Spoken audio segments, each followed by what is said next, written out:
Chariot, Chungye.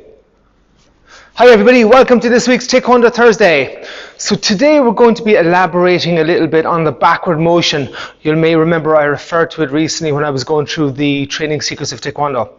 But today I would just want to expand a little bit. Let's talk about how we can actually apply backward motion when we're doing movements, and I'll show you the common mistakes that students make. Now initially we're not going to worry about students making this at white belts and yellow tag level, maybe more yellow belts. We want to start correcting this.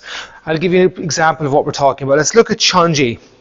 So from here, if I take it from movement 2 in Chonji, what most students will do is as they start to move, they will go directly to the chamber and then block from here as they step around. Now that's okay, but there's no explosive backward motion when we do this. So ideally what we want to get students doing is going to neutral position of the arms, floating in front of the chest, and then from here they have that quick backward motion before they block. So let's look at the difference. Let's compare. I'll do 50% speed. Here to here versus here to here. And you can see I have much more acceleration on the second one. Even when I tried to slow it down, I couldn't because of the momentum that was building up. So that is one example that we can correct straight away. Dangun would be another good example. So take from movement again 2 and Dangun. As people are starting to move towards 3, they'll often leave this right arm extended and then just stick the left arm out and then go from here and swing around. It's overextended, and again we've no backward motion.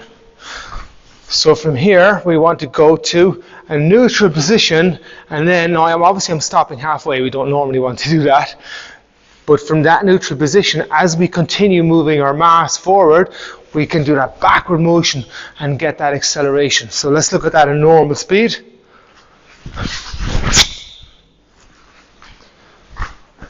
Look again here, leave it out, no backward motion, go to neutral, and we've got our backward motion. How can we actually practice that? Well, one easy drill that you can do is do fundamental movements in line work, but instead of doing the same technique repeatedly, what you could do is you could change it up a little bit, and that forces you then to have to actually go to neutral each time because you're doing a different chamber each time.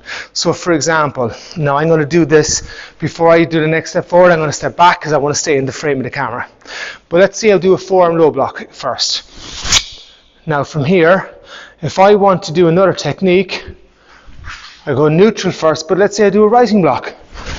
It's different. If I want to do a punch, it's different. So my hands go neutral, and so I can do anything I want because they're neutral. I'm not committed to one particular type of chamber. You see? Here, anything I want to do.